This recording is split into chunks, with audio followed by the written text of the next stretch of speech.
Reading number 26 from Matthew 27:31 to 32. The story retold by Simon of Cyrene. Rob DeKlotz. My name is Simon. My home is in Cyrene, the oldest and one of the most important cities in Rome's North Africa province, in an area that will one day be called Libya. For years, it has been my dream to make the pilgrimage to far-off Jerusalem, to walk the streets of King David and visit the tomb of Judaism's beloved matriarch, Rachel. Above all, it is the dream of every Jew living abroad to pray in the sacred space of Herod's temple, for there we feel the special holy presence of the one true God. For years I have saved and I have planned. Finally, I have enough for my dream to become true. Passover in Jerusalem. Oh, anticipation fills my heart as I prepared to celebrate our liberation from Egypt among so many joyous people. My first morning in the city, I awoke early and I purchased a dove for sacrifice. I was expecting to feel God's presence as I walked into the enormous, majestic temple. How could I not, in this most holy of places? But my heart, it felt exactly as it had when I'd awoke that morning, expectant but empty, waiting. I prayed quickly. I sacrificed my purchased animal, wondering what might still be missing. Though I had never been in Jerusalem on Passover, it seemed that the city brimmed with an unusual excitement.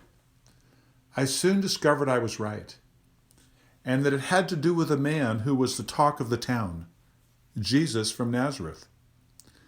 People said that he had worked miracles in the countryside, and that just before Passover he had made a triumphal entry into Jerusalem. Rumors suggested that he was the long-awaited Messiah, the heir of David, here to reestablish the kingdom of Israel. Joyful news for sure if it was true, though I personally hoped he would wait to overthrow Rome's rule until I was safely back at home with my family, for I have a hatred of bloodshed. However, the city's high-pitched expectations were short-lived. I was running an errand when I heard that Jesus had officially been denounced as a fraud and sentenced by the people to crucifixion, a cursed fate according to Jewish tradition. I saw a few people about town weeping and wailing in the streets, and I decided to detour from my market plans and see for myself what the commotion was all about.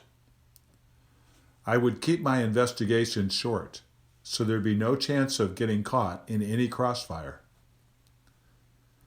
I could not have known what was going to happen next. To make Jesus an example to other would-be messiahs, the Romans decided to parade him on the longest way possible for exiting the city. And here I found myself on the alley's edge, right in the middle of their new route. I pushed myself to the front where people were gathered. The crowd just in front of me was parting to make room for 3 men, each of them sweating under the heavy crossbeams.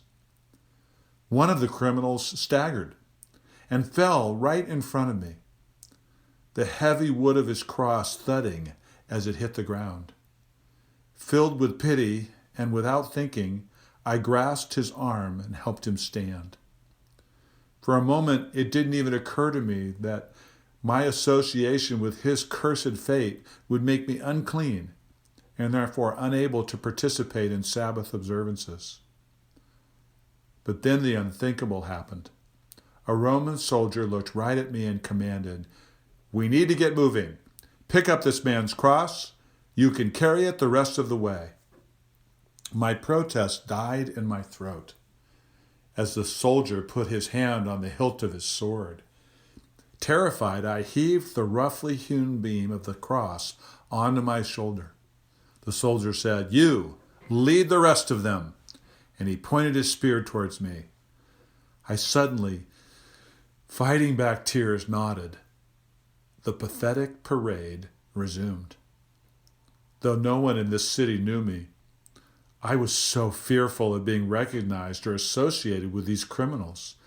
What would people think of me? I'd done nothing wrong. I'm innocent, I wanted to shout. I'm innocent.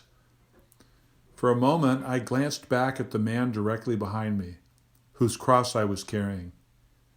Jesus' steps wavered from the loss of blood, and no doubt from his thirst and his hunger. But that wasn't all. Though free of the wooden cross, he seemed to be carrying some individual, invisible burden. And then it happened. He looked up. He looked straight at me. His eyes were red from sleeplessness, suffering, and sweat. But in them, I sensed an amazing love and a tenderness towards me.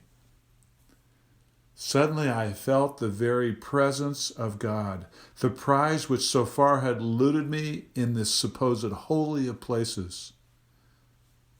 My burden seemed to lighten, as his appeared to become unbearable.